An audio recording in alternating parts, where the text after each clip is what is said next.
are you doing, Dr. Lustig?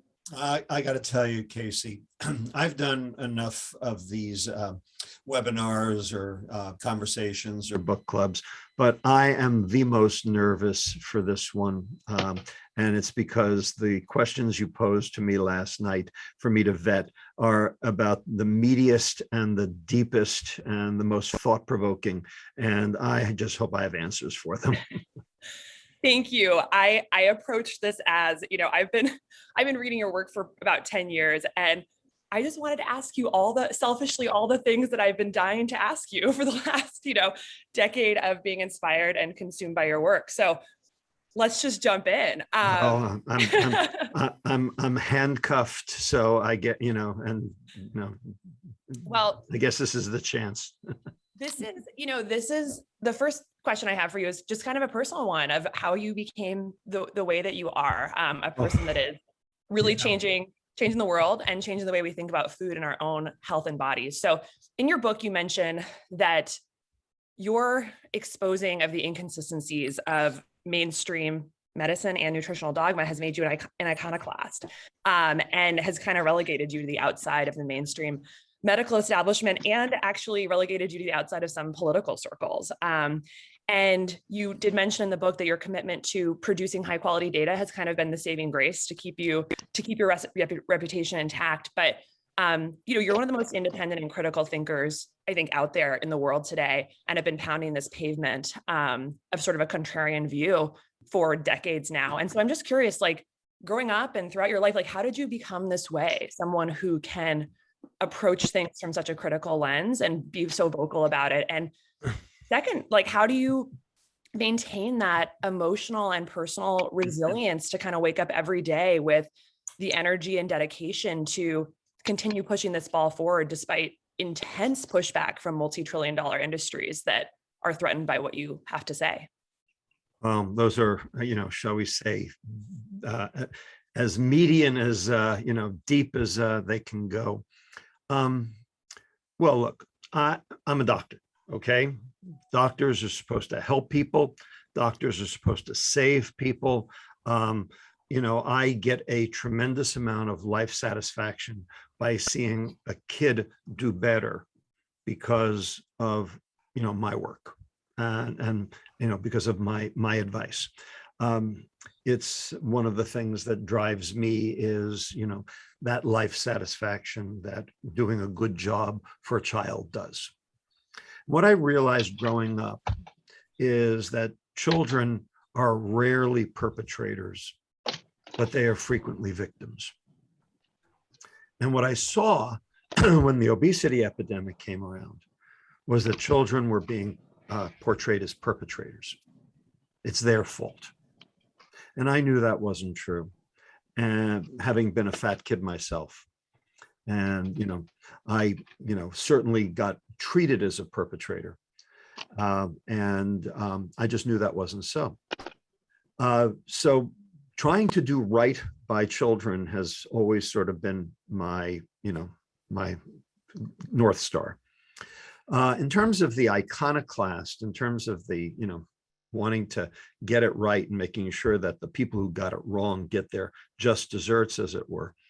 When you asked me the question, last night, I sort of recalled a very specific episode in my own medical school training that I think sort of set me on this path. I was a third-year medical student at Cornell, and my medicine rotation had 2 6-week blocks.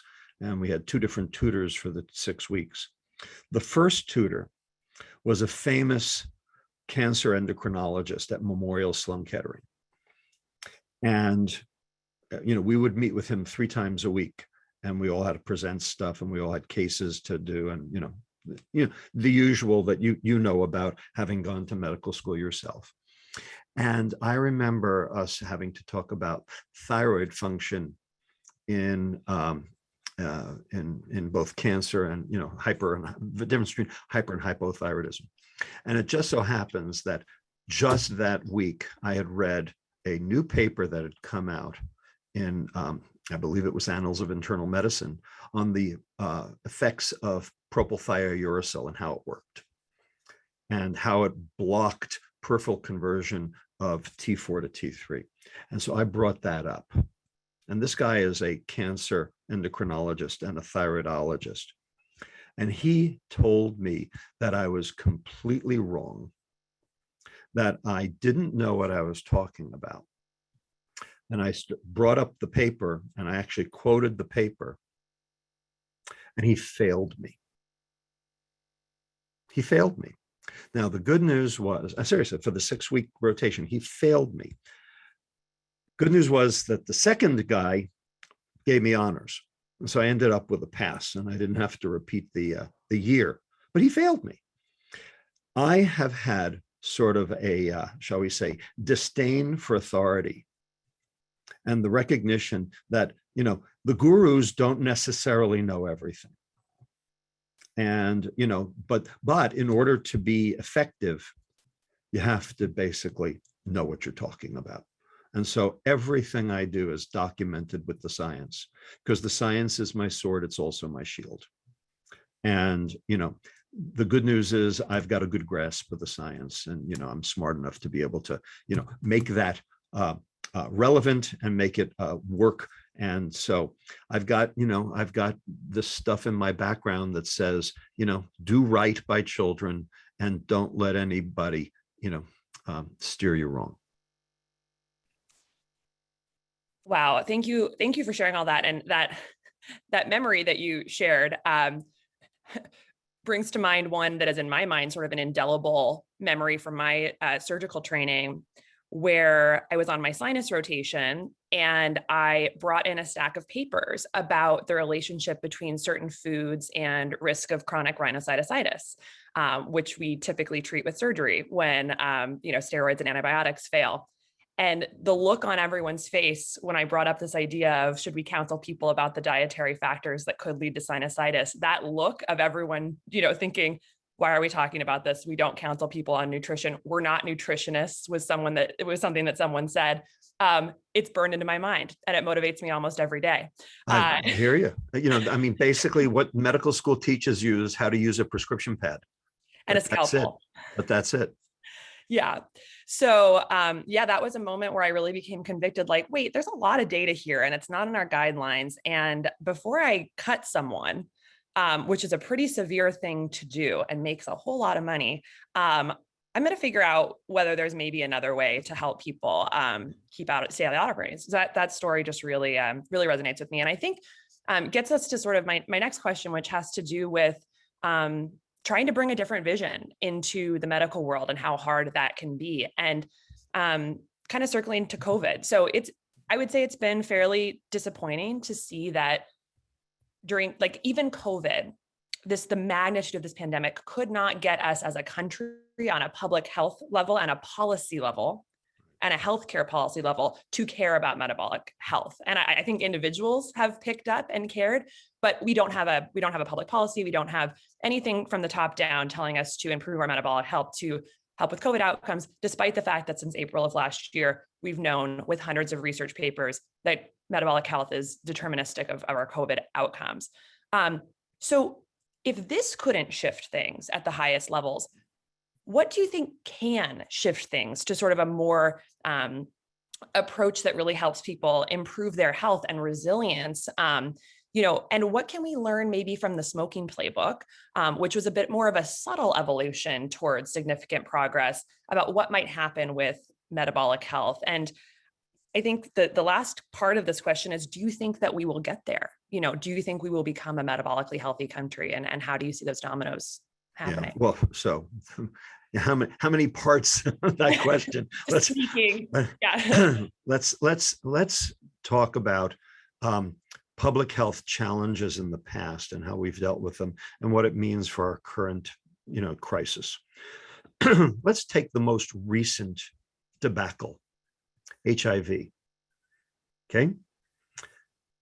HIV set up an enormous conflict between the people who basically said, these people were perpetrators, and the group that said these people were victims. Right? Now, that went on for a long time. for a decade. And it really wasn't until we had protease inhibitors and things started to calm down in terms of the incidence of HIV that basically it all got, sort of forgotten. And now, there's no issue. It's basically gone. And this is what happens. This happened during smallpox. It happened with syphilis. It's happened, countless times. When there's a public health crisis, this, you get these different factions warring at each other. This will go away. But the question is, what does it leave in its wake? And what it leaves is a medical profession that is, just that much more damaged. And the fact of the matter is, we have been damaged for decades. We used to be doctors. Now we're providers. And now, there are all these other ancillary, quote, providers that provide, shall we say, contrarian views, which maybe I'm one of them, since I present a contrarian view about diet, to what the cognoscente think.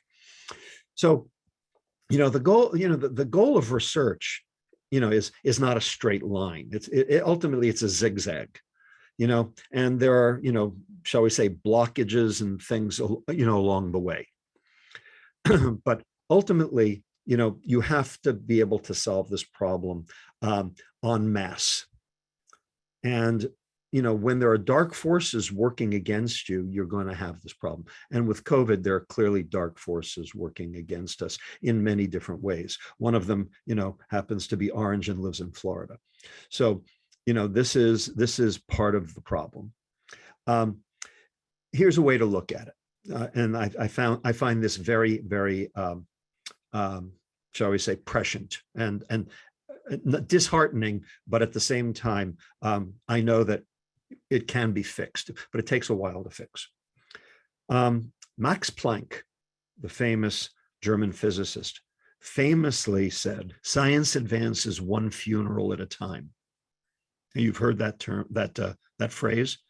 What he basically meant by that was that science is held hostage by the gurus at the top, and they have to die before, new ideas can come forward. Now, he said it as an offhand comment. The question is it true? Well, how do you figure that out? Turns out the National Bureau of Economic Research, headed by Pierre Azoulay at MIT, actually did an empiric study, an empiric trial of that question. I love this study. What they did, he and his colleagues did, was they went to the National Academy of Science and the National Institute of Medicine roster for 20 years. So from like 1995 to 2015. And they gathered up all the names of all the gurus, and they created a database for each of the gurus. And they looked at all the papers of the gurus. And what they did was they looked at all the co-authors of the gurus, and they made a database for those co-authors as well. And the question was not what happened to the guru. The question was what happened to the co-authors. And what they did was, in that 20-year period, some of the gurus will have died. Right? And so they asked the question, what happened to the co-authors' paper productivity after their mentor, their protector, as it were, passed away? And it turned out they were all publishing. As soon as the guru died, right into the sewer. So then the question was, all right, these people stopped publishing. Well, who was publishing in that field? And what were they saying? And so they used mesh terms on those papers to figure out who was now publishing in that field. It turned out it was an entirely new crop of people with entirely new sets of ideas. So indeed, they proved empirically science advances one funeral at a time.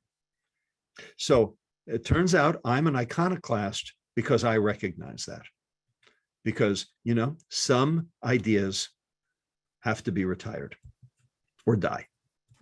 There's actually a book called This Idea Must Die. And I read it. It's got like 8 ideas in it, all of which we thought were absolute dogma and turned out are all completely wrong. And, what happened to them. So this question about diet, it's one of the ideas that must die. Amazing. Well, I certainly am looking forward to the day when the idea that there is still a tenuous link between sugar and diabetes, that idea will die, because I think as recently as 2009, the head of the ADA has been saying things like that. So we will, slowly but surely, we will, those ideas will peter out, that this sort of gaslighting that there's very unclear relationship between these things. And that's really interesting. So the next question I have for you really, it kind of stems off this, but has to do with ideas in medicine and what we're taught as doctors, because fundamentally what we learn in the walls of medical school ends up becoming how we practice and how patients are cared for and how the approach. And two of the most, I think, electrifying chapters of the book were chapters 7 and 8, where you talk about the subcellular pathologies that lead to most disease. This is a systems biology approach. Absolutely. Very different from what we're taught in medical school, which is a labeling approach to medicine. We look at downstream symptoms, we put labels on them, and then that's a very sort of convenient way to pick medications or interventions that we can approach these labels with. And the systems biology approach helps us realize that diseases are interconnected on the most fundamental cellular level, versus more the conventional approach where we look at diseases as siloed and separate things, which really promotes the polypharmacy, a drug for every ill that we see today. And I think when you start, and it has to happen independently in medical school. You have to figure out, you have to step back and think. And when you realize that the systems biology approach is really how we should be approaching medicine, to me, it feels like waking up from the matrix. I agree. It's like, oh my God, we're not treating the pathology that leads to disease, which if we did, could potentially do a huge swath across all these symptoms that a patient has. And you can't go back. And so my question for you is, how do you see things playing out in terms of the medical system shifting its thinking towards treating the subcellular pathologies that lead to disease and not the downstream symptoms? How is this going to work its way into medical school? How are we going to start treating that way? Because it's going to look very different. Yeah. And a slight follow-up question to that is that we actually can't test right now a lot of the subcellular pathology of disease, right. Things like oxidative stress, glycation level, epigenetics, autophagy, which are some of the subcellular pathologies. We actually don't have clinical tests for outside of the research lab. So how do you see this shifting both culturally, but also in the way that we act? Companies are going to have to invest in research to figure out how to clinically monitor these things. But since we're not thinking this way, it's tough. Casey, you have just summed up what's wrong with modern medicine in a question. So, and I will be very honest with you, I don't have answers to virtually any of those, portions of that question. You're absolutely right. This is a systems biology issue, and we don't teach systems biology in medical school. What we teach is how to play Clue. Okay, we learn Colonel Mustard in the conservatory with the candlestick. That's what we learn. All right, and so that's how you play medicine. You play Clue. So here's your. When I was a resident back in St. Louis in 1980, I don't know if it was still around, maybe it's long gone. There was a game called Intern. All right. And we used to play it, like on weekends when, before the emergency room started getting busy. And you'd have patient cards, and you'd have diagnosis cards, and you'd have disposition cards. And when you matched up the cards, you basically got to discharge your patient. And the first player to discharge all their patients won the game. All right. And of course, you could transfer the patients to different services, like neurology or OBGYN or whatever. It was actually kind of fun. But the point was, that's actually how we played medicine. And that is just plain wrong. Okay. But that's what we did. And, we did it for years. The point is not, was Colonel Mustard in the conservatory with the candlestick. The question is, how did Colonel Mustard get into the mansion in the first place? Okay. And that's not a question that we were answering. All right. That's the question we needed to answer. So these things are, you have to find root causes of problems in order to solve problems. The way I describe it in the book, it's the first sentence of the book. There's a wasp in your attic. What are you going to do? Kill the wasp or find the wasp's nest. You have to work upstream of a problem to solve a problem. Working downstream of a problem only solves the results of the problem. The problem is still there. And that's what modern medicine does. And the only way to do that is a systems biology framework. Now, the question is, how do you get that into medical school? That's what you asked. And the answer is, I don't have a friggin' clue. And the reason I don't have a friggin' clue is because Pharma controls the medical school curriculum because they underwrite 80% of medical school costs. And so they're not going to let it in. So this is going to require a groundswell of, awakening amongst physicians all over the country and really all over the world in order to be able to actually make this happen. And there are a whole bunch of, obstacles, to that occurring, as I think everyone on this, call knows. So how to do that? I actually don't know how to do that. I wrote Metabolical as a hopefully an impetus, a conversation starter to get there. But no, I don't know how to do that. That's bigger than me. That's above my pay grade. Well, I think history has shown us that writing can be an incredible catalyst for these types of things. And, part of the purpose of having book clubs just like this and spreading this message is for exactly what, you're saying. Get this in the water, get it in front of more eyeballs, because at least in my personal experience, and I think just from reading your book, yours too, it's like once you start thinking about these things, once you're exposed to them, it's really hard to go back. Well, yeah, it's the red pill for sure. I don't argue that. It is the red pill. And, now we know how down, deep the rabbit hole goes, but that doesn't mean you get to climb out. Right. Well, your story about Clue made me laugh. If anyone on the call is looking for a great weekend read, the book House of God is a novel from the 1970s. I love that book. I love that book. I actually know all the people in that book because I was an undergraduate doing research at Beth Israel Hospital in Boston. So it's painful to read. My boss was Pincus. No. Yeah. So I know all of them, the Lego and, and every one of them, the fat man, I know all of, the guy who Stockholm would never know. I love that book.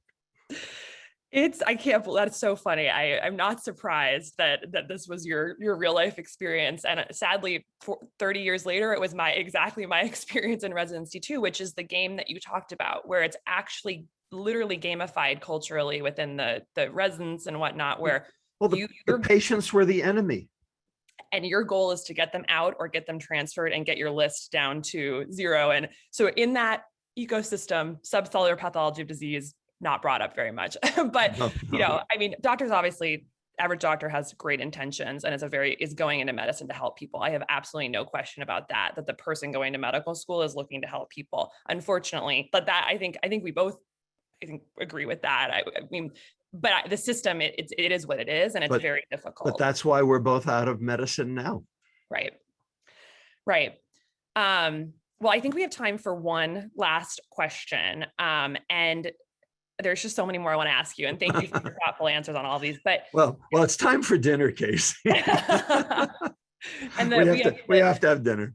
The participants in the book club have so many great questions for you too. So I want to make sure we get to those. But my last question is, to get to where we need to go, which is a metabolically healthy country, truly metabolically healthy country. The reality is that people have to make a choice every single day to put unprocessed real food on their forks, day after day. Like there's no other way to get there. Fork, real food in your mouth every day. That's why I wore my fork earrings for you guys. But, in some sense, it's become controversial to talk about healthy eating and almost can be seen as subversive against the mainstream healthcare system. It can even be considered discriminatory. And that's for good reason, because there are systems issues. Oh, sorry, go ahead. That's right. No. The reason is because of social inequality. Right. Because it's the social equity of health issue. And, because basically what healthy eating has become is elitist. Exactly. And in a lot of ways, it is, because there are huge swaths of the country that, do not have access to healthy unprocessed real food. And the system is obviously rigged against them with the fact that unhealthy food is heavily subsidized by the US government. Our public food programs promote the eating of processed foods, et cetera. So that's all the reality. But the question I have for you is about being effective in this situation. So how have you landed on a communications approach or a strategy approach that you think allows the message that you have to get out of healthy eating to be received and land in a way that's going to be most effective for the type of encouraging and empowering future we'd like to see around food and individual diet? Because at the end of the day, the system has to change, but there is an element of personal choice and personal accountability that comes into this, where we really just, when we choose a meal, it has to be this unprocessed real food. So how do you talk about that, and how have you landed on the approach that makes the message effective? Because I think this is something that at levels, and as all of the people on this call who care about this topic, as you talk about it at dinner parties and this and that, you want it to be the most effective, and compassionate approach possible. I hear you, and I'm not sure I have. I'm not going to tell you that I have been effective. I've been effective with a very small, percentage of people, and what's preventing the other people from being able to glom onto it. I'm not a touchy-feely guy. I'm sort of a give it to you straight kind of guy. I've settled on a recent paradigm that I think actually seems to be gaining traction, and I've tried it out on a few in a few venues, really in the last couple of months. So I'll try it out on you and see how you like it and see how the audience likes it. Okay. Here we are talking about food. What is food? What's the definition of food? Anybody got a definition? Anyone? Anyone want to chime in? Anyone want to chime in? Definition of food? Gabe. Fuel. It's what? Fuel. Fuel. Well, not quite. Almost, but not really. Try again. Organic matter that can be turned into energy. Ah, okay. Turned into energy. Not quite. That's like half the definition, but you're halfway there. So in fact, if you actually go to Webster's and you look at the definition of food, it is substrate that contributes to either the growth or burning of an organism. So all of those who said fuel, all those who said energy, you got the burning part, but you missed the growth part. Growth or burning of an organism. Now, as it turns out, any substrate that you would use can either cause growth or it can cause burning, but it can't do both at the same time. Kind of like a piece of wood in your house. It can be used for building furniture, or it can be used for firewood, but it can't be used for both. All right? Any specific molecule that you consume can either be burned down to carbon dioxide and ATP, that's the burning, or it can be used for its structural components to form lipids, amino acids, ribose, et cetera, for cell growth. Those are your choices, okay? And there are actually 3 enzymes in each cell that determine which way the substrate goes, all right? And those enzymes, they're kinases, and they have receptors and transcription factors that run them, et cetera. All right, so that's the definition of food. But what if a substrate actually inhibited burning?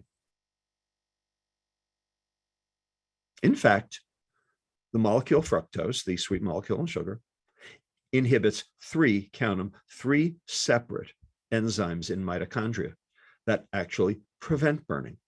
AMP kinase, ACAD-L, CPT1. Okay, if you want, I can, send you to a link that will explain these. All right. So, in fact, the primary component of ultra-processed food actually inhibits burning. Now let's take growth. So if something causes growth, that would make it food. But what if a substrate actually inhibited growth? My colleague, Dr. Efrat Monsenigo-Hernan, who is the chairman of nutrition at Hebrew University, Jerusalem, just wrote a big paper on how ultra-processed food actually inhibits skeletal growth, calcium accretion, and actually causes inhibition of structural growth. In addition, we know that those exact same things actually promote cancer development. So ultra-processed food, by its very definition, inhibits growth and inhibits burning. So it's not food. It's actually poison. Now, that's not taking a pejorative view. That's taking a very, shall we say, epistemological view of this. And it's not, conferring any sort of, social inequity phenomenon, okay? Because, lots of, elite people eat ultra-processed food too. But what it's doing is it's calling attention to the science and then using people's brains to basically turn that science into their own rational policy. Now, this is what I'm currently working on trying to get in, and I'm actually giving a talk at the UN Food Systems Summit on this issue next week, or 2 weeks, sorry, 2 weeks. So we're trying, and so this is the tenor of the argument that I'm trying to make. And, how does that bounce off all of you? Does that, raise your hand if you think that works. If you don't think it works, tell me. I would like to hear, and certainly during the comments section, when we open up to questions, tell me what you think. What really lands with me about that is the idea that you give people the science. And then I think your exact phrasing was use people's brains to turn that science into their own rational policy. Because that makes a lot of sense to me, because it's essentially coming to your own conclusion, which is always going to be a stronger place to be than if you're told something or that you should do something. And this is actually really the foundation and the premise of Levels, which is we give you a very important, one of many potential important data streams around how food is impacting your body. But the conclusions come from you. How did I feel after this spike? I don't think I liked it. It wasn't great. I should maybe tweak this a little bit. And then we give you, of course, the support to lower that spike and have a better positive, subjective and objective outcome. But that really does land with me, and is a lot of how we sort of shape, because we approach the member as an adult who can make their own decisions and is going to make their own decisions, but information is power. And we deserve to know what food is doing to our bodies. So I just want to thank you so much, Dr. Lustig. And if you call me Dr. Lustig one Rob. more time, I'm going to brain you. You Rob. know better, Casey. Is there a blanket statement? Everyone can call you Rob on the call? Absolutely. Okay. I am not your doctor. So Rob, thank you. And I'll pass it back to Ben, and we can jump into questions from the group. Perfect. We've got Dr. Rob here, so we're pretty clear on that. We'll start with Lisa has a question about what isn't going to change in the next 10 years. So we'll hand it over to Lisa and she can give more context on the question. Yeah. Hi. Hi, how are you? Yeah, I'm great. This is wonderful. Thank you for taking the time. So everybody always is wondering what is going to change in the next 10 years. My question is, what's not going to change? Yeah. And what do we either need to fight or keep up? Thank you for the question. It's a really good question. I think that the thing that's not going to change is the social inequality. I think that, and I think that's going to inhibit change because of the social inequality. The problem is that, people use the social inequality to raise attention, but they also use it as a bludgeon, and that actually causes problems. And so it actually keeps things from moving. So this notion that, for instance, taxing soft drinks was regressive against the poor, which is which is, more expensive, a sugar tax or diabetes? These were the questions that were coming up, as California, San Francisco and Oakland and Albany, California and Philadelphia were debating its soda tax. Fact of the matter is, no one needs that. And, people would be much better if they didn't buy any soda. And that's what the tax is supposed to do, is supposed to reduce effective availability.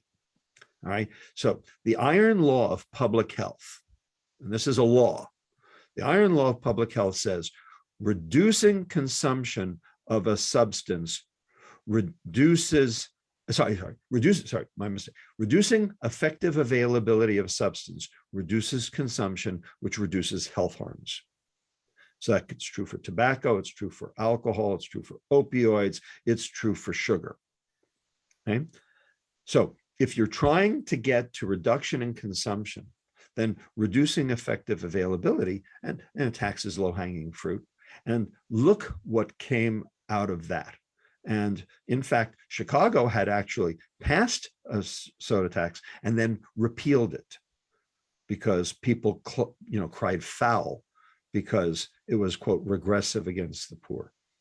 So I think we're going to continue to live with those social inequalities on both sides. And, people who can afford better food are already buying better food. The problem is we have to make that better food affordable for everyone. And there are all sorts of problems in the current food business model that prevent that from happening. So in order to fix that, we're going to have to dismantle the entire food business model. Now that's doable, but then everyone has to play.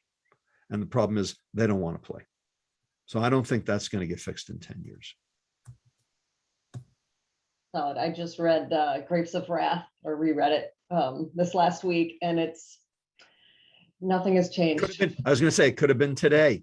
Could have been, yeah, could have been just a different group of people. Yeah. Yep. Or sugar blues. Yep. Absolutely. Thank you. We've got another great question from Gabe. And so subjectively, this is probably my favorite topic in the book, was big everything. But Gabe has a question around how to unravel some of these entities. So hand it over to Gabe to take it away. And you're still on mute there, Gabe. I'm calling in. I've got issues everywhere here. Can you hear me now? I can. All right. So Rob, thank you first off for doing this. This is an incredible opportunity for all of us. And I just want to make a comment on the science moves one death at a time. I'd also say a lot of these, what if, once a life is touched by death, that perhaps could have been avoided by what we're all trying to achieve. I think we all take a step in the right direction by either changing our family around us or ourselves. So I'd like to point out that maybe one death at a time might speak to the science movement, but also there's a reason all of us are in this room currently. Sure. So just sure that we recognize that. And hopefully, I think what leads into my question is this big community that we have somehow keeps getting crushed by this FDA, big food, big ag, despite our numbers. And it's either money or like you said, a generation has to pass in front of us. So where do we see these, how do we unravel these entities that are in such control of this thing? Yeah. Well, again, if I knew that, we'd already be doing it, and it's pretty tough. There's a lot of glad handing here, as I think both FDA and USDA are called. It's called elite capture or captured agencies.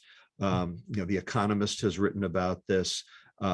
By Vishwanath Vaisathanan, I think he's the economist who's written most about this. He's bottom line is, they come, the executives, the heads of these agencies come from industry. They go into these jobs, they go back to industry, and so this is just basically the revolving door of influence peddling. Martin Gillens from Princeton University wrote this book called Affluence and Influence. Sheldon Wolin, philosopher, also from Princeton, who died in 2015, was one of the biggest proponents of this issue. He wrote a book called Democracy, Inc., where basically the corporate entities and the government become the same entity. And if you want to look at the Trump administration, that's exactly what happened.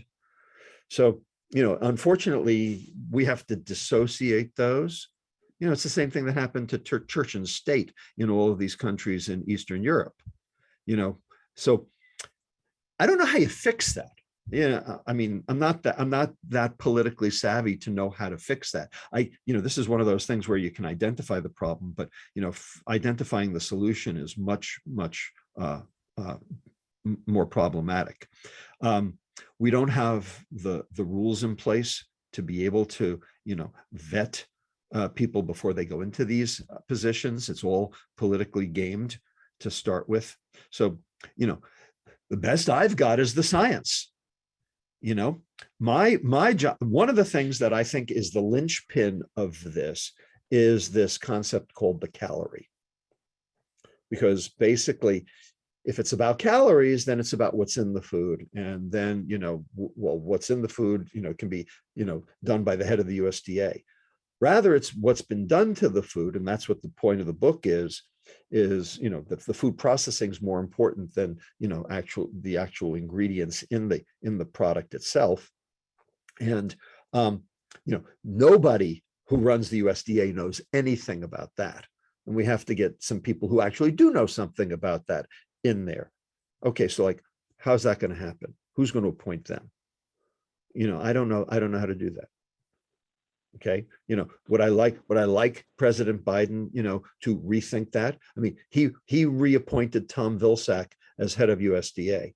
Okay, that was a disaster the first time, and it's a disaster again. What am I going to do about it? Yeah. So, I mean, you're asking the hardest question, and I just don't have an answer. I appreciate that. Thank you. Perfect. Well, we have a question from Christine specifically about page 164 to 165 in the book. It's a question around. Oh, I've memorized that. Well, we figured. How is bad food the cause of societal de-evolution? So, Christine, if you want to jump in and take it away with that.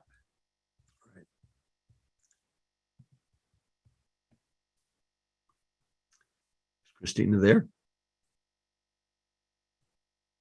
Maybe not there? Christine. All right. Well, I'm happy to answer the question anyway. So bad food is a cause of societal devolution in two ways. Okay, one having to do with shall we say, the demographics, and one having to do with the biology. So let's start with the biology first. There are two chemicals in your brain that grow neurons. One is leptin, and the other one is brain-derived neurotrophic factor, BDNF. And you are smart because both of those work. But what if they didn't work? Well, guess what stops them from working? Insulin and also fructose. So bad food being the generator of hyperinsulinemia, bad food being the source of, added sugar, okay, are actually inhibiting the trophic actions of these chemicals on your neurons. And so that leads to individual devolution, which then leads to societal devolution, in the macro sense. So that's one reason. The second reason is more at a societal level. And I posed the question in the book right after I made that comment. So I asked the Director General of the WHO, Jose Gonzalez de Silva, the following question: which is worse, no food or bad food? Anybody want to venture a response to that? Which is worse, no food or bad food? I'm assuming he said no food. He didn't say. He didn't have an answer. That's right. He didn't have an answer. So I actually credit him with not having an answer. Or maybe he just was adept at sidestepping the question, but he didn't have an answer. So no food starts wars. All right. And wars kill people, but they kill a certain number, and then the war ends. And then presumably some new social structure comes along, and, now there is food. So there's no question that no food is bad. And I'm not arguing it's bad. Of course it's bad. But what about bad food? Bad food actually chews away at the edges for so long.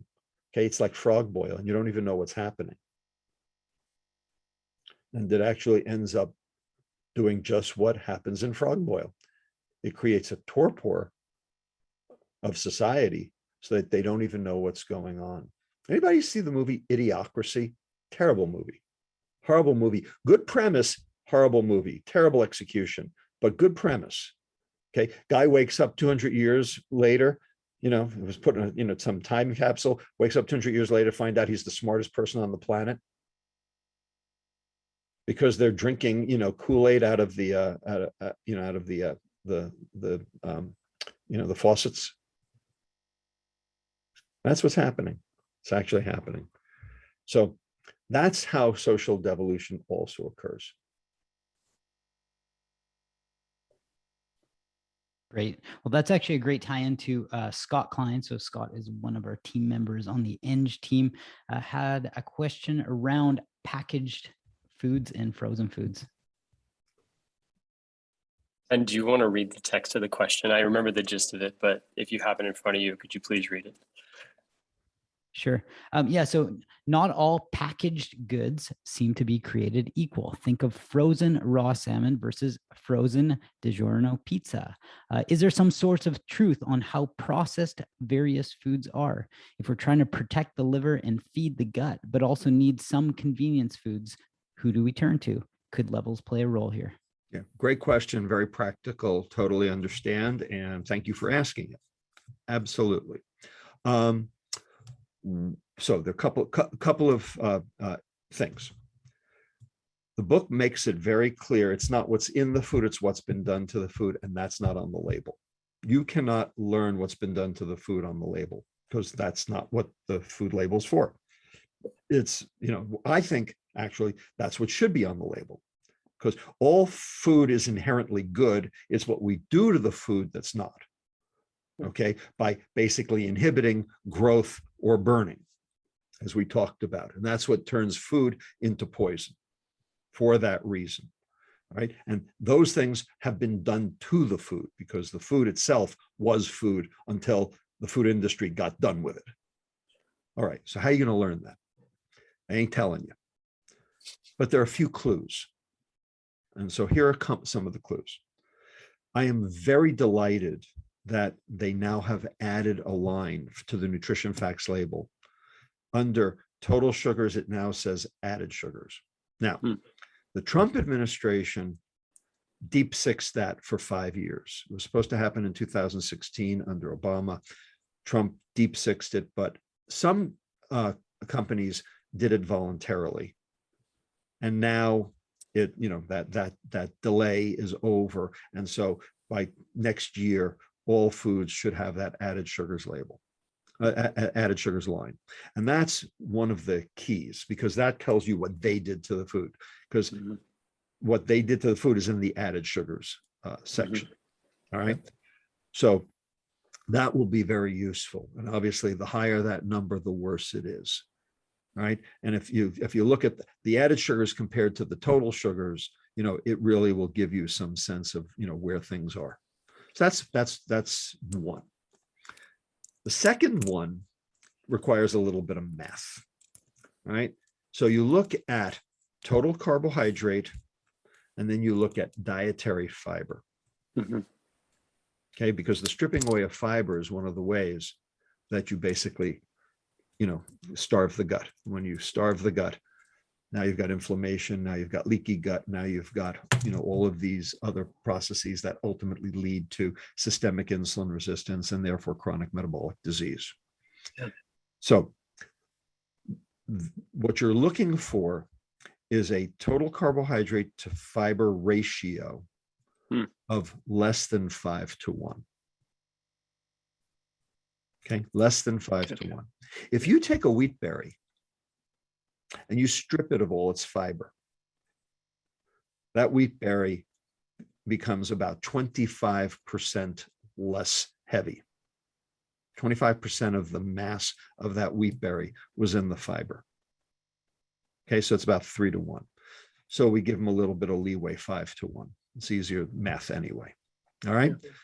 So that's going to tell you that how much of the fiber that carbohydrate came with got stripped away by the food industry. So that's a good way of assessing what's been done to the food also. Okay. Right. And then, of course, you look at the ingredients list, and obviously, if sugar is one of the first 3 ingredients, it's a dessert. Yeah. Okay. And you look at the how the number of ingredients, because then as the number of ingredients go up, the obviously the risk of ultra processing goes way up.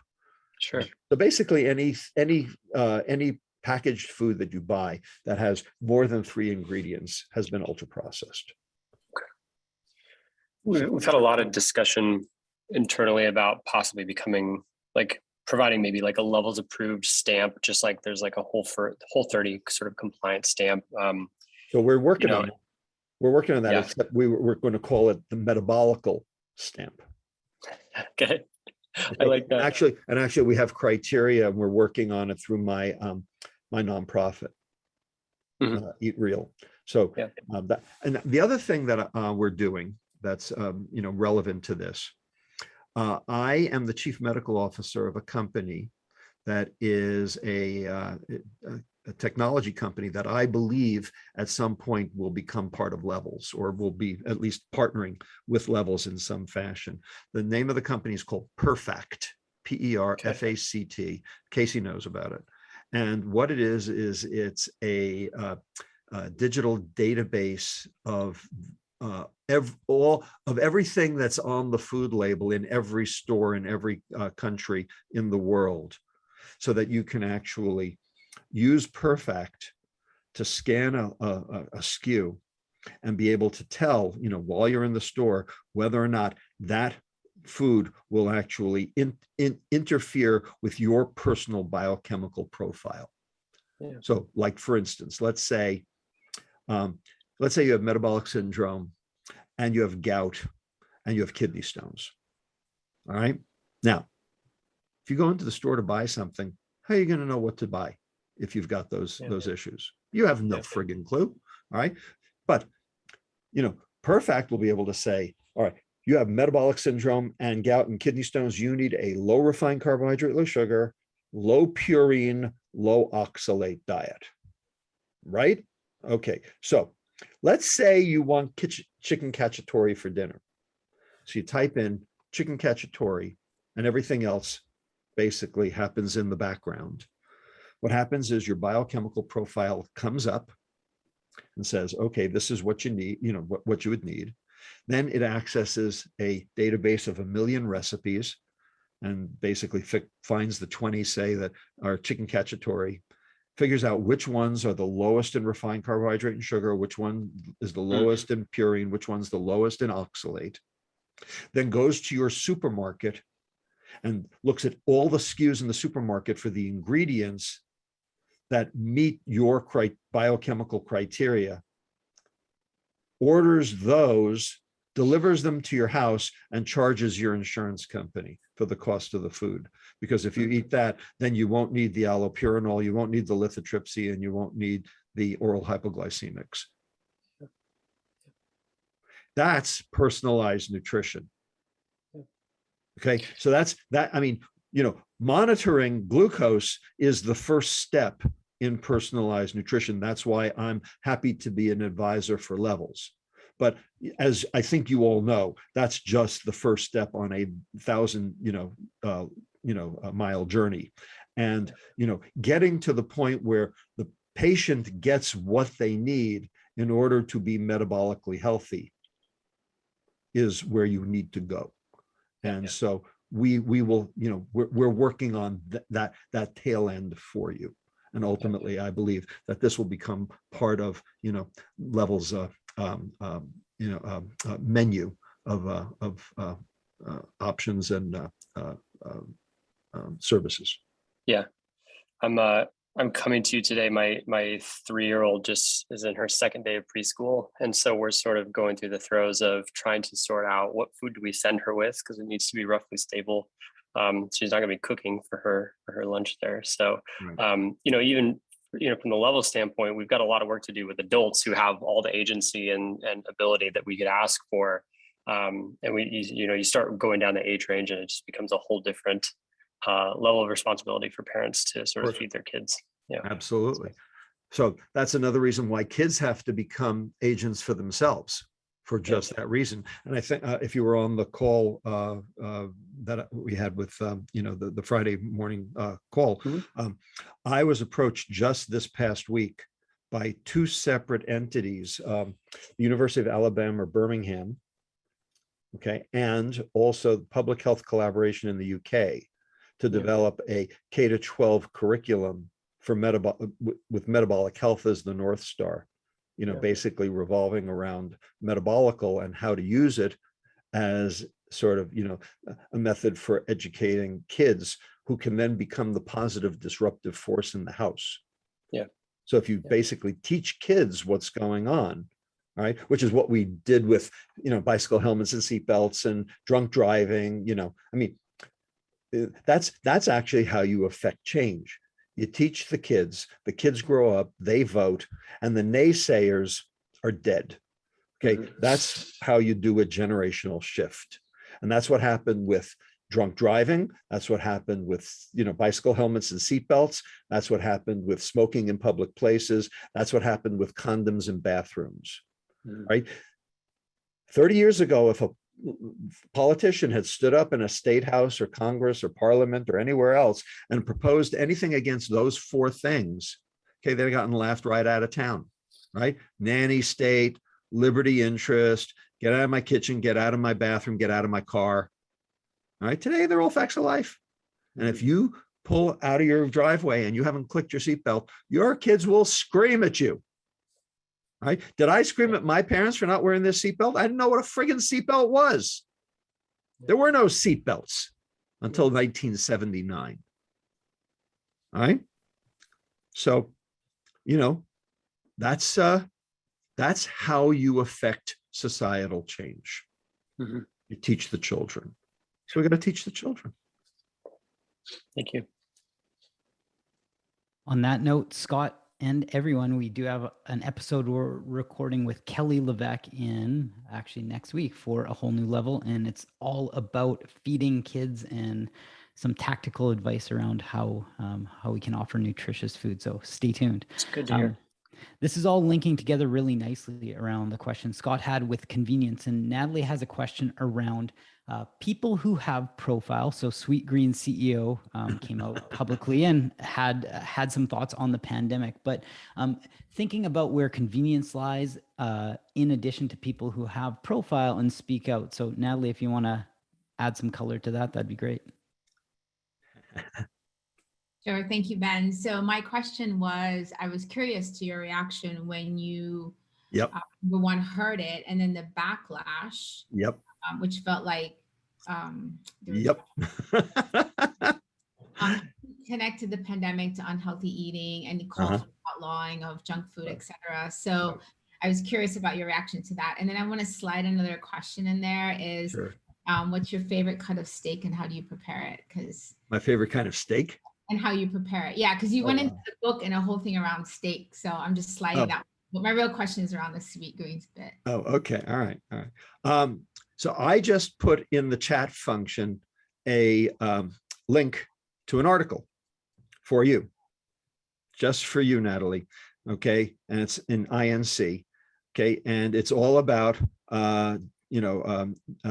Justin Neiman basically, and his faux pas and how he got taken to task over it, and his degree of emotional intelligence in making the comment, and like what he could have said that would have actually made sense. All right, so first of all, he's not the first person to say it. Okay, I said it too. All right, now I said it last year as part of the my nonprofit Eat Real's medical alert on metabolic health and COVID. And we basically took the CDC and the NIH to task because they told us there were 3 things we could do to prevent COVID, all right? Masking, social distancing, hand washing, right?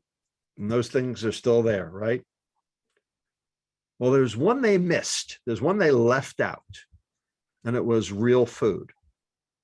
So how does real food make a difference? Now, real food won't stop you from getting infected, but it will stop you from dying. And the reason is because there are 3 things that processed food does to make COVID infectivity and virulency worse. One is that insulin increases the portal that the virus uses to infect your cells. So that portal has a name, it's a receptor, it's an endocrine receptor. It's called ACE2, angiotensin converting enzyme 2. Insulin increases the number of ACE2 molecules on any cell in your body because ACE2 has to do with water transport. And so high insulin causes water retention, so you have to increase ACE2s. And so high insulin, i.e. metabolic disease, i.e. ultra-processed food consumption, increases how fast COVID will spread throughout your body because you've given it more portals to do so. Number 2, high blood glucose, i.e. hyperglycemia, i.e. fructose consumption, insulin resistance, metabolic disease. Turns out glucose crystallizes around the edges of that ACE2 and holds it open so it can't close. So it actually gives the virus an easier path to inject its RNA. And finally, number 3, short-chain fatty acids. So fiber becomes short-chain fatty acids. Short-chain fatty acids are both anti-insulin and anti-inflammatory. They suppress the cytokine response, so your cytokine response doesn't go hog wild. And we've learned that the cytokine response is actually what kills you during COVID. It's not the virus, it's the cytokine response. So tempering down your cytokine, and that's why steroids, dexamethasone has been effective in treating severe COVID in the ICU. Okay, so suppressing your cytokine response is essential. You need short-chain fatty acids, which means you need fiber. Okay, well, guess what's been taken out of the processed food? Fiber. Okay, so ultra-processed food is the single worst thing you can eat during a pandemic like this. And of course, that's what everyone's eating. That's what's missing from the store. Okay, Kraft can't keep up with the macaroni and cheese. All right, but is the NIH and the CDC talking about it? So I said this before Justin Neiman did. Okay, the difference is I didn't blame the obese person. That's the difference. So if you read what Justin Neiman said, okay, and I actually have it up on my screen, okay, here's what he said. Okay, this is his quote, all right? Let me find it. He said 78% of hospitalizations due to COVID are obese and overweight people. Is there an underlying problem that perhaps we have not given enough attention to? Now that's true, but by saying it in the way he said it, he made it clear that it's the obese and overweight person's fault. And that's how he got in trouble. Not because of what he said was wrong, but because he basically blamed the victim. And that's what everyone does. They blame the victim. I don't. And if Justin Neiman had not blamed the victim, he probably would have been prescient, and maybe he would have gotten a real conversation started instead of getting his head handed to him. Does that answer your question? It does. Perfect. Oh, I'm sorry, Natalie, go ahead. No, I was just saying yes. Do you have a point on the steak? Say again, I'm sorry. Do you have a response on the steak? Because I can't. Oh, the steak. The steak. Well, if I barbecue too well, I'm screwed. And all right. I'm working on the grass-fed bit, and it's good, but then sometimes I don't quite get it right. So I was curious. Okay, so first of all, I love filet mignon. All right. And the way I make what I do is I take a filet mignon or a Chateaubriand, and I put it in a cast iron skillet with some butter and some mushrooms and carrots and pearl onions. Okay. And I sear it first and then put it in the oven at 325 for 35 minutes. And it is absolutely phenomenal. The other thing I do on grill is skirt steak. Okay. With a dry rub. Okay. And, with broccoli or, some other, vegetable. I like braised fennel. That's good. And, that's what I eat. And, Thank you so very much. Because I've transitioned to the grass-fed, and I find it challenging sometimes just kind of getting it right. So since you wrote so much about it in different sections. Yeah. Well, so grass-fed tastes as good as corn-fed. It does. All right. But grass-fed is a little tougher. Yeah. And the reason is because there's not that much fat in it. Right. I mean, the cattlemen, they prize their, corn-fed beef for being able to be cut with a butter knife. That's actually a problem. All right. Because what that means is that you've got so much intramyocellular lipid that, it's not holding together, the fibrous tissue is not holding the steak together. So that's actually a problem. Those animals are sick. Those corn-fed animals. There's a picture in the book. I think you saw. I think it's figure 18. That basically shows Italian beef, Argentinian beef, and U.S. corn-fed beef, and you can see the difference in terms of the marbling. So the marbling, yeah, it's flavor, but in fact, the Argentinian and Italian steaks are absolutely delicious. You ever been to Buenos Aires? Okay, they got the best steaks in the world. All right. And Argentina and New Zealand eat double the amount of beef we do. Okay. We eat 23 kilos a year. They eat 44 kilos a year. Okay. And they have a lower incidence of heart disease and diabetes than we do. It ain't the beef. Oh, that's interesting. Yeah. Thank you so very much. This was really awesome. Thank you. It's my pleasure. It's great. Well, cast iron is on the menu tonight. Tina had a question around CGM and personal insights. If you want to dive into that, Tina. Yeah, sure. Hi, Rob. Nice to meet you. This has been amazing. I love the book. I'm curious to know, have you worn a CGM, and what was the most enlightening thing that you learned about yourself? No, I haven't, and I am toying with it. I'm working my way up to it. What's your roadblock? I got a lot of things to do. Hey, I got a what load of stuff on my plate that I got to deal with first. It's not that I don't want to. In fact, I actually suggested it to my sister, who has significant problems with weight and also autoimmune disease and has to go for surgery. And I said, the surgery would be a lot easier if you could lose weight. This might help. And so I actually showed her levels, and I said, I could probably get you a discount. And she reviewed it, and she called me back and said, this isn't for me. And it's probably for me, and I'm I will get there.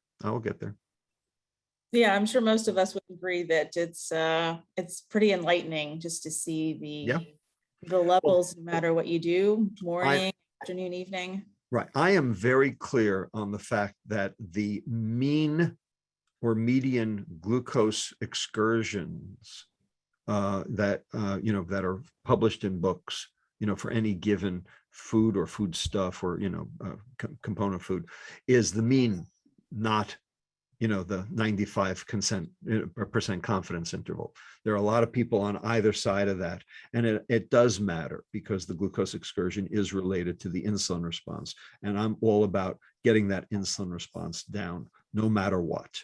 So I understand that. Having said that, okay, and Josh and Sam and Casey and everybody else, they've heard what I've had to say on this issue. Glucose is just the start. It's what we can measure now. Okay. Yeah, fine. I'm glad Levels is doing it, and you're doing a phenomenal job of it, and I'm happy to be part of it. Okay. But it is just the start. Okay. There are a lot of other analytes that are going to end up being important. Okay. In fact, I think glucose is only about 10% of the story. Okay. Insulin will be about 40% of the story. Postprandial triglycerides are going to be an enormous part, because that's telling you what your intestine's doing with the food. And then lastly, I think lactate will be a big part of it as well. And so the question is, bringing those channels, for those analytes on board. And I'm sort of thinking, if glucose is only 10%, like maybe we need that insulin, first. And so, I'm working with some other people to, sort of bring that to fruition. I had a meeting with one of them just this week, and he thinks we're 5 years from market. Wow, that's fantastic. You mentioned postprandial triglycerides. That would be an interesting, there's lots of home tests that you can do. Would you recommend doing a blood sample a couple hours after you eat? No, because those tests right now don't distinguish between chylomicrons and VLDL. So chylomicrons are what happen to dietary fat. Okay, and they're huge, they're enormous, but then they go to the liver and get metabolized. Okay, so if you're just drawing a blood sample, you don't know if it's the chylomicron or the VLDL. The VLDL is what the intestine does to sugar in order to get it out. So it absorbs some fructose and it goes straight via the portal vein to the liver. But some of it actually gets metabolized. This is, recent work that's been done from Harvard. And also there was this paper in Nature, was it Nature or Science? Just like 2 weeks ago, that showed that fructose increases the number, the length of the villi in the intestine to actually increase absorption. Okay, and Richard Lee at Harvard, showed that fructose inhibits a thioredoxin inhibitory protein in the intestine, TXNIP it's called, which has everything to do with how the food gets processed in the intestine. So VLDL coming out of the intestine will be valuable, but distinguishing that from chylomicrons will be important. So doing it with the home test isn't going to tell you anything yet. Okay. We have to work on isolating the VLDL. It's going to require an immunoaffinity approach. B100 versus B48. It's complicated. It's not ready for prime time. Okay, great. Thank you so much. Perfect. Well, Rob, when you check your inbox following this, expect a welcome email from Josh welcoming you to the private beta of Levels. And you've got inside access here. Woohoo! Tracy has a question around public health and what you would do if you're in charge. So Tracy, if you want to jump in.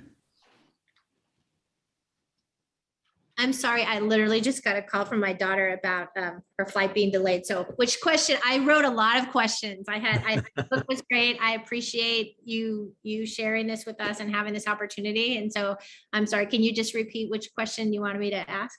Yeah, so I'll read it directly here. It says, if you were in charge of public health, what would your guidelines be to the American people? Well, you touched on this a little bit already. I hadn't heard about the Sweetgreen thing, but I just looked it up while we were talking, and I have appreciated your candor in this conversation, but I've also honestly been discouraged by it a little bit because I wanted you to have the answers and I wanted you to be able to point it in the right direction a little bit about, where we can direct some of this activity for a positive result. And, Gabe talked a little bit about community, which I think is so important because I'm sure many of us feel like we're like the odd man out so often. I don't talk about this stuff with a lot of people, even though I'm really interested in it.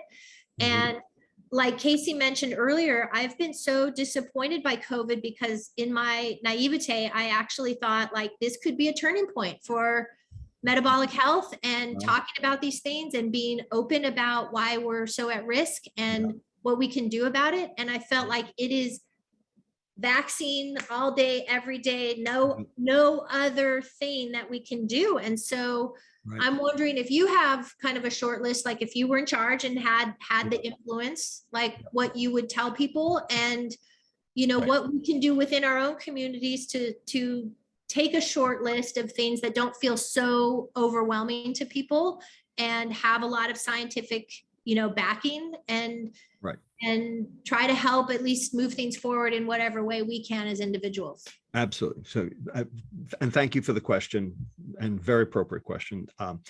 So let me expand that.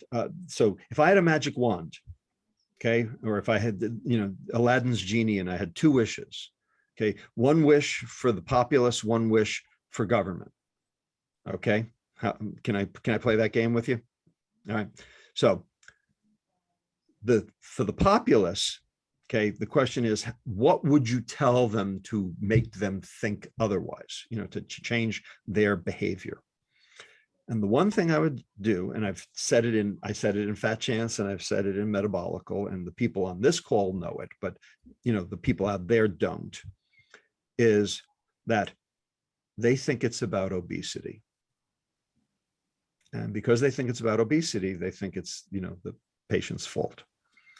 What I would say to them is 20% of obese people are metabolically healthy. They will live a completely normal life, die at a completely normal age, not cost the taxpayer a dime. They're just fat. They even have normal length telomeres, the edges of the chromosomes that determine, when they unravel, the cell dies and then you die. All right. Normal length telomeres. Conversely, 40% of the normal weight population have the exact same diseases as do the obese. Normal weight people get type 2 diabetes, hypertension, lipid problems, cardiovascular disease, cancer, dementia, polycystic ovarian disease, fatty liver disease too. Now they get it at a lower frequency, 40% versus 80%. That's true. And so obesity is a risk factor, and I don't argue that. Okay, but if 40% of the normal weight population have the same diseases for the same reasons, how can it be about behavior? This looks more like exposure. This looks more like cholera or influenza or tuberculosis or COVID-19 for that matter, right? And when you do the math, turns out there are more thin sick people than there are fat sick people, calling the fat sick people the problem. If you stop calling the fat sick person the problem, well then where's the problem? Maybe it's you. And so this concept of metabolic health can then expand because people get off this notion that it's about obesity. So taking obesity off the table as a public health issue and never mentioning the word obesity again would be where I would start from a population public health standpoint. Obesity is a red herring, as we say in medicine. Okay, it's taking us down the wrong road. Metabolic health is the issue, and 88% of Americans are metabolically ill. So that's the public health message I would give to the public. Now, what would I do if I had a magic wand that could do something with government? What would I do for them or to them? One thing, get rid of all food subsidies because they distort the market. If you subsidize one thing, that means you have to tax everything else. That distorts the market. So one of the reasons why processed food is cheap and one of the reasons real food is expensive, the consumer price index demonstrates this very clearly, okay, is because of food subsidies. And of course, that's what the processed food industry uses because it's the cheapest available. And then of course, sugar is addictive. So that, ratchets up their profits like crazy. But if you took the sugar subsidy away, then it wouldn't be all of a sudden as cheap for them to do it, and therefore wouldn't be as profitable for them to do it. So the question is, what would happen to the price of food if we got rid of all food subsidies? Well, the Giannini Foundation at UC Berkeley actually did this exercise several years ago. First authors Alston. And what they realized was the price, only two things in the grocery store would go up. Two. Everything else would stay the same. The two things that go up, corn and sugar, the things we want to go up, because we're trying to reduce effective availability on those. So that's what I would do for government, is basically make the argument to get rid of all food subsidies. But of course, the food industry does not want that. Right, right. Well, going back to the first one, kind of related to the red herring, then you covered so much ground in the book, so I don't know if you ever put like a specific stake in the ground, but is there something that people are converging on around metabolic health, and like what's the definition that gets 88% to say that they're not metabolically healthy? And is there a way that we could shift that from obesity to like a very clear, this is how you know? Fasting insulin. Okay. Fasting insulin, that's how you know. Now, the problem is that the ADA, the American Diabetes Association, they tell you don't draw fasting insulin.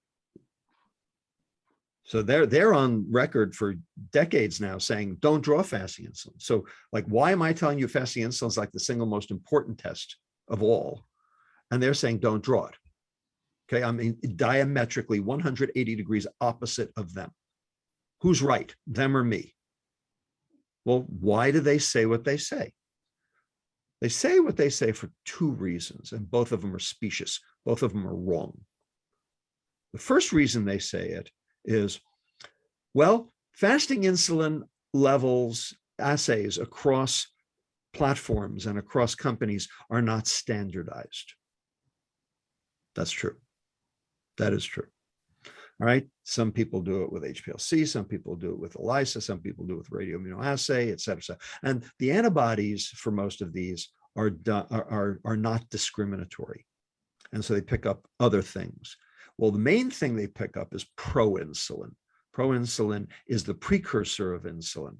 When your beta cell is ultimately stressed, it has to put everything out it can. And it turns out pro-insulin, which is the precursor, you have to cleave the C-peptide out of the pro-insulin to get the insulin.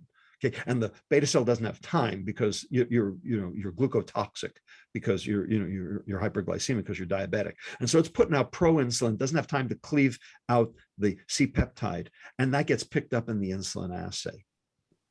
That's true. Who cares? So what? It's high. That's all you need to know. It's high. So like, so what that it's not standardized?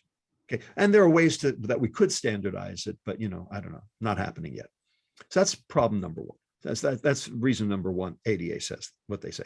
Reason number two, they say fasting insulin levels don't correlate with obesity. That's right, they don't. They correlate with metabolic health.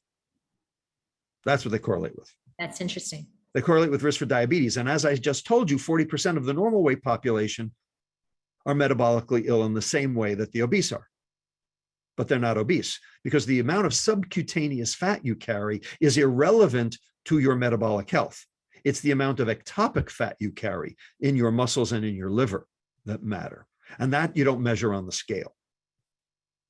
So the fact that fasting insulin does not correlate with obesity is exactly why you have to measure it. Yeah. So the American Diabetes Association is wrong on both counts.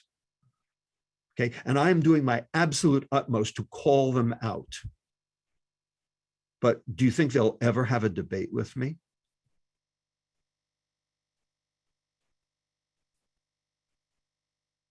Thanks. That's super helpful.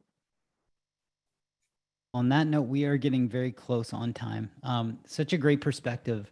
I think there are so many people that I know in my immediate world are, they aren't obese, but they experience hyperinsulinemia. Sure.